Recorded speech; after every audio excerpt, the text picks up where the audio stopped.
Today on the Travel Magazine, we will visit the Hawaiian islands of Maui and Lanai.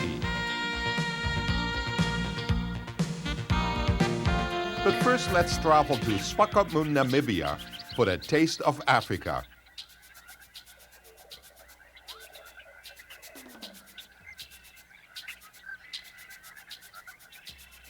The unique attraction of Swakopmund lies in the fact that you can enjoy the relaxed surroundings of the sea and the wild beauty of the desert. This seaside resort in Namibia resembles a small Bavarian village, bringing the flavor of Germany to the west coast of southern Africa.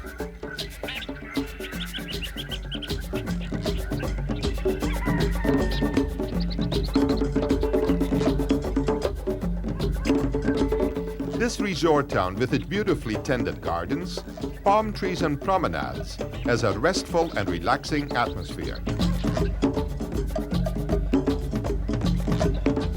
Swakop has a lot of German history. We have a lot of old buildings that were between 1900 and 1910, so it gives it a very German feel to the town. German is one of the main languages spoken in Swakopmund, but there are a lot of English and Afrikaans-speaking people here as well. We have a very mixed community here in Swakop, and everybody gets along very well. There are day tours available from Swakopmund for people who would like to go have a guided tour into the desert. Camel rides are available just outside Swakopmund from the camel farm. You can take rides through to the dunes, or you can ride around the Swakopmund riverbed. You know, I feel like I'm Lawrence of Arabia, you know, a woman Lawrence of Arabia.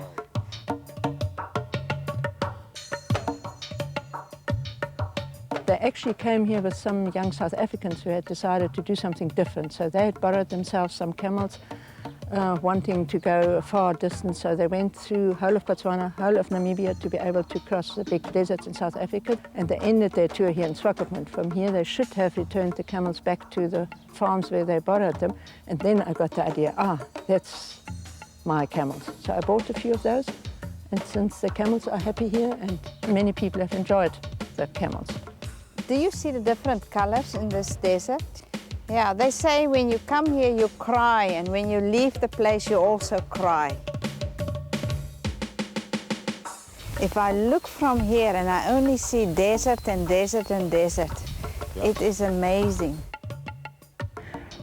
Paragliding is done from the dunes just outside Swakopmund. It has been introduced by people who've come over from Europe, as they feel we have the best conditions in the world to learn and to fly from the sand dunes. One goes up with a paraglider, so it's not too tiring to walk up the dunes, and then you have a lovely flight down.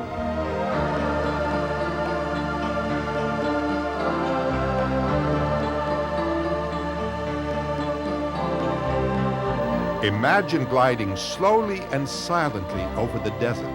Spread beneath you a panorama of dunes that surpasses anything you have ever seen. And even if you've been paragliding before, be ready for a totally unique experience in the air above Africa. The oldest desert. This is the oldest desert. This is not the largest desert, but this is the oldest desert in the world.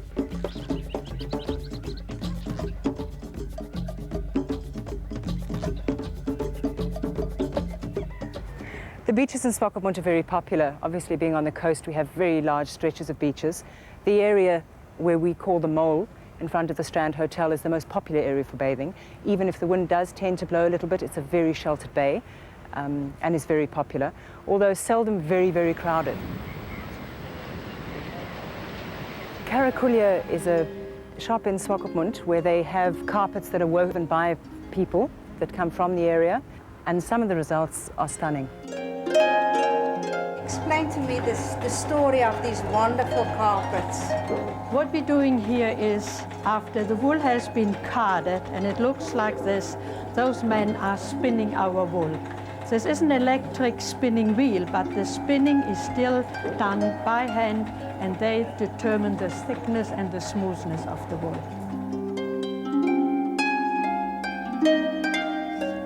After that, we are going to wash the wool, dye it, and roll all this wool back into little balls of wool to make it more manageable for the weavers to put the wool through the warp. He works according to a pattern behind the weaving and hammers it down with this weaving hammer.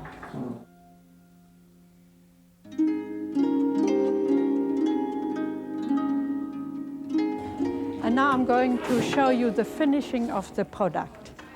Here the carpets are being trimmed, cleaned, and the edges are being knotted. The carpets are designed by the weavers. We have a local artist, Christine Marais, and we use some of our indigenous patterns, the Bushman paintings. Oh, like these? Yes. Yeah. Those are original paintings which we are permitted to copy, Bushman paintings.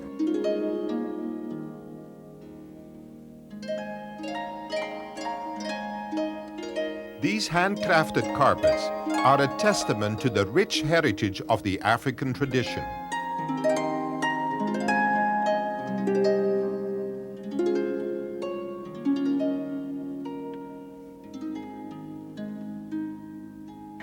African art jewellery is also found in Swakopmund, and their designers have a very strong feel for Africa, and they put together some beautiful jewellery that I haven't seen anywhere else, and it really has an African feel to it, and it's really beautiful.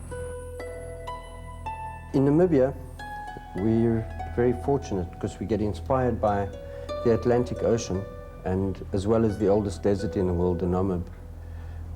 We also have an incredible wealth of minerals. For instance, here we have a piece of dioptase. It's got a fantastic play of light. Yeah, and you can just be creative with this piece. We can get really excited about what we do, and this obviously comes out in our designs and things, because we get a lot of customers coming in here and they get excited. Well, currently I'm busy making settings for that tourmaline, which will go into the dioptase pendant and pearl string. From African jewelry and hand-weaved carpets to the famous kudu veld shoes, all of which are typically African. The tannery in Swakopmund, it's a very popular destination for tourists and townspeople alike. We have, the main thing they sell there is the veldskoen, or field shoes, that are very popular here. They're very comfortable, and it's very interesting to go to the tannery to see the stages of how they make them. We do about 160 pairs a day at the moment, but I'm going to show you how the shoes are made from kudu leather. That's a kudu skin, that's a natural color, and that is the khaki color here, and that is the suede. The suede is the inside turned outside and dyed, of course, you know, and the khaki is also dyed, but that's the natural color. And just for instance sake, that's a bullet shot. So the skins the animals are not shot for the skins, the animals are shot for domestic use, and the skin is just a byproduct. Well, I think I'll take this opportunity to get a pair made for myself. And brass eyelets are put in, 3 on each side of the shoe. The uppers are now sewn together, the front and the back part. So do you think these will last me my lifetime? Yes. I thought you were going to say, I hope not, so you have to buy another pair. So that is not only for strength, but also tradition and everything else. Yes, it's like the rivet in a jean, you know, Yes. it's the same thing. I mean, it must be there, otherwise it's not original.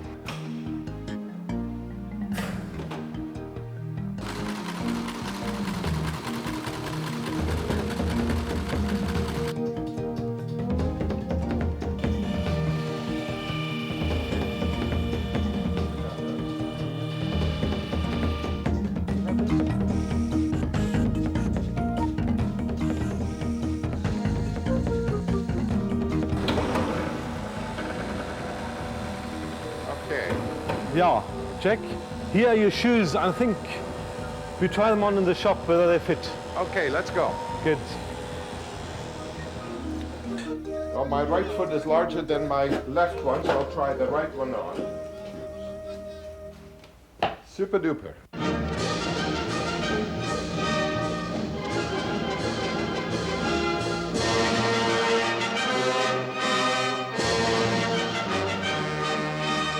And for any of you who are wondering, riding a camel is not as easy as it looks. Jake, I think you're too heavy for that camel. Oh, the camel doesn't want to carry Jake anymore. How are we going to get up? We'll be back with more of the Travel Magazine right after this, so stay with us.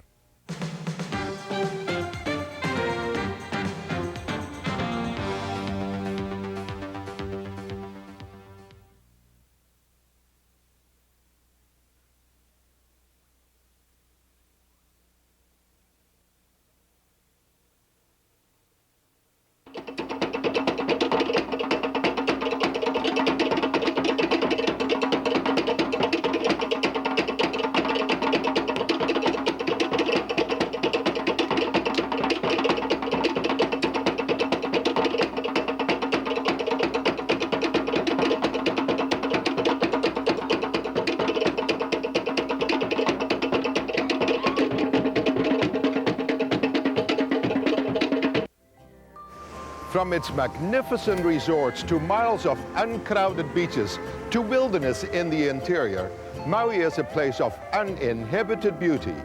This Hawaiian island fulfills all the promise of a vacation paradise and welcomes you with her warmest aloha. Aloha and welcome to Maui. Mahalo. Aloha, welcome to Maui. Mahalo.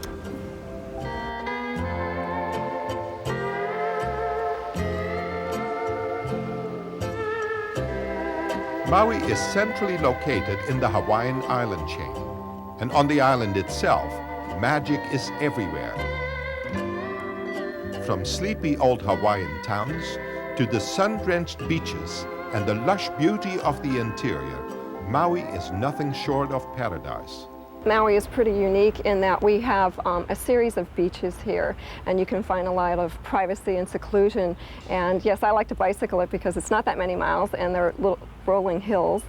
There's a lot to see. There's a lot of history here. Old McKenna Landing. There's an old Hawaiian church that dates back to 1832 that offers a wonderful Sunday service. And there's undeveloped beaches, quite a few of them. All of the beaches are open to the public.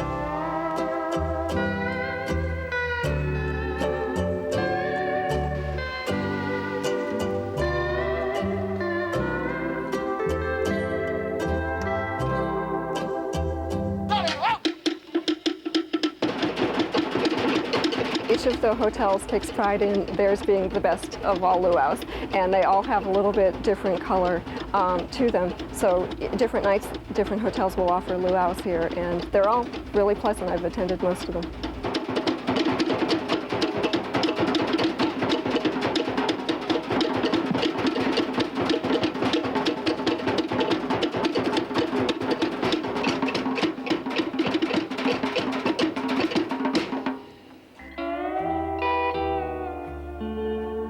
The mountain slopes of Maui are quilted in colorful protea farms.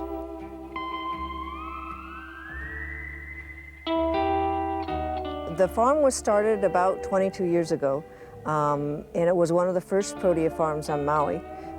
We have some of the grandparents of some of the hybrids that they're hybriding on Maui now. Our fullest time of year when we have the most in bloom is September to December, but we always have something in bloom. We plant so that we always have something in bloom. We have white, we have peach, we have red, all different varieties. This one is more to the peach side, and it's our spring cut. We also have reds this time of year, which I'll show you a little bit later. These are not a flower, they're a composite. Yeah. These are the bracts, and each one of these is an individual flower. So we harvest them sometimes a little more closed, and then as they open up, each one of these will pop open. They're spectacular. Yeah.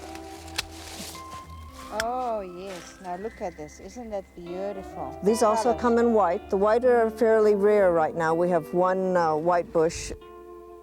The queens are doing spectacularly well this year. I think it was because we had such a wet summer.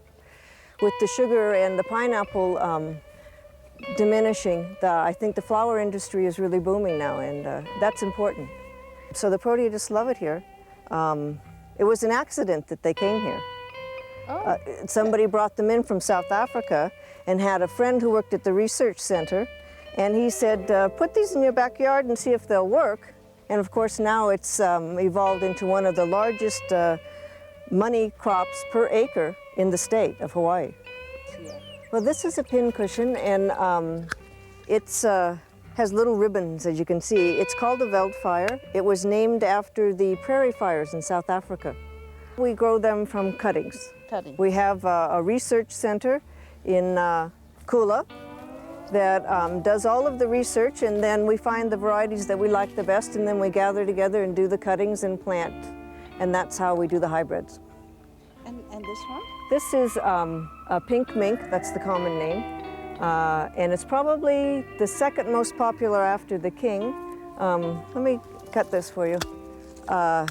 These are prized for their drying ability. They're little feathers. They're so primitive, aren't they? They are beautiful.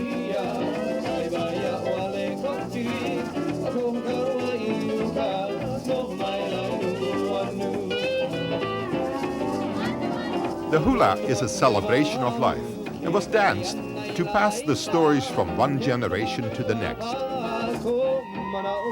We will be back with more of the travel magazine just after this, so stay with us.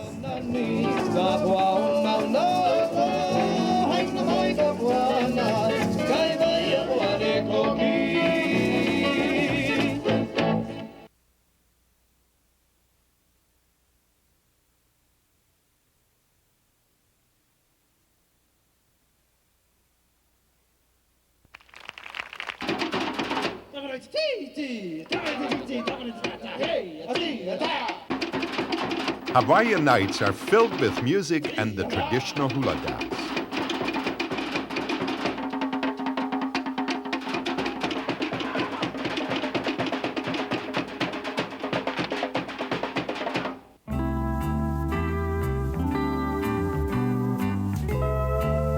Once the whaling capital of the Pacific and the first capital of Hawaii, Lahaina is a bustling town filled with shops, restaurants, historic sites, and impressive art galleries, making it the unofficial center of the island. Welcome to Trilogy, folks. Checking in with me? Okay, you're on Trilogy 3. Yeah. Welcome aboard. Trilogy Tours offers a voyage of discovery to the private island of Lanai. And with the help of homemade cinnamon rolls and fresh brewed Kona coffee, it makes this excursion one of the best ways to watch whales.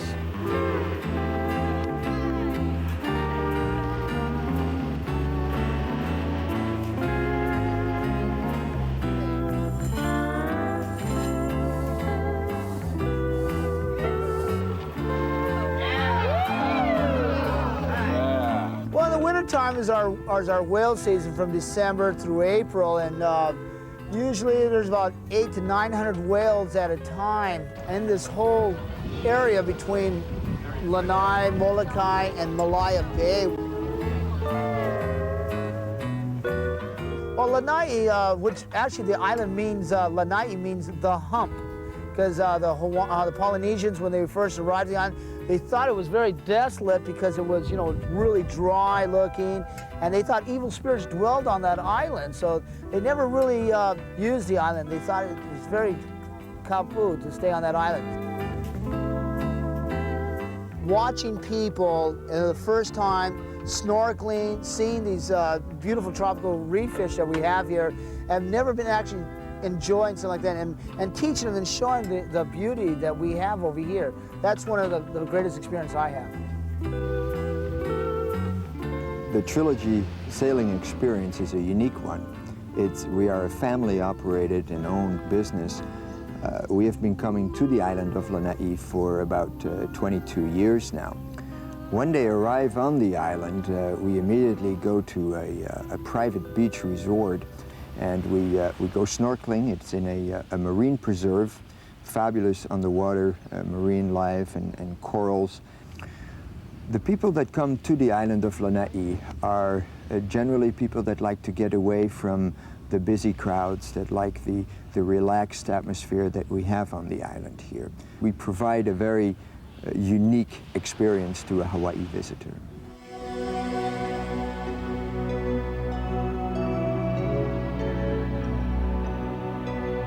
The desert-like place in the middle of the island is the Garden of the Gods. It's a Badland, eerie, wind-shaped, wind-whipped place where people have, for many decades, built little pyramids of stones and make their own little demands or wishes from the gods that are said to be living in the Garden of the Gods.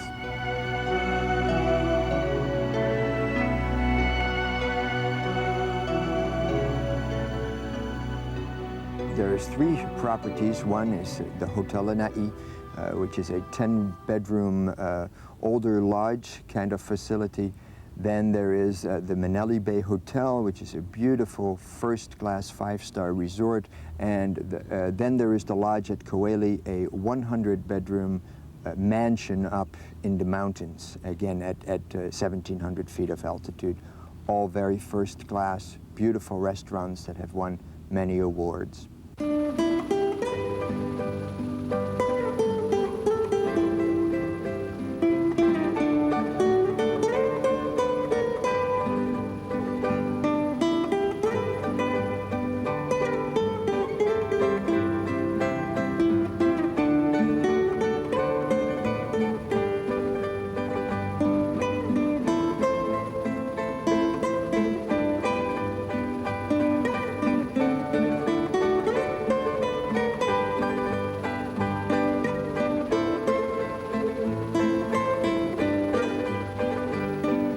Maui has a wild, rugged, and tantalizingly beautiful coastline, with mile after mile of beautiful white sand beaches on prime resort land, all cradled between the massive green slopes of the interior and the shimmering ocean.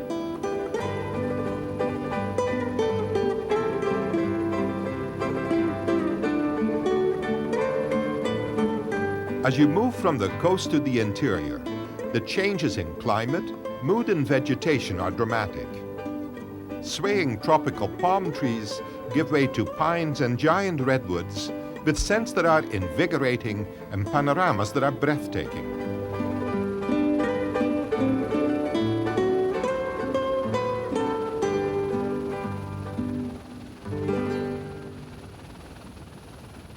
Well, that's it for this edition of the Travel Magazine. From the islands of Hawaii, aloha. Aloha.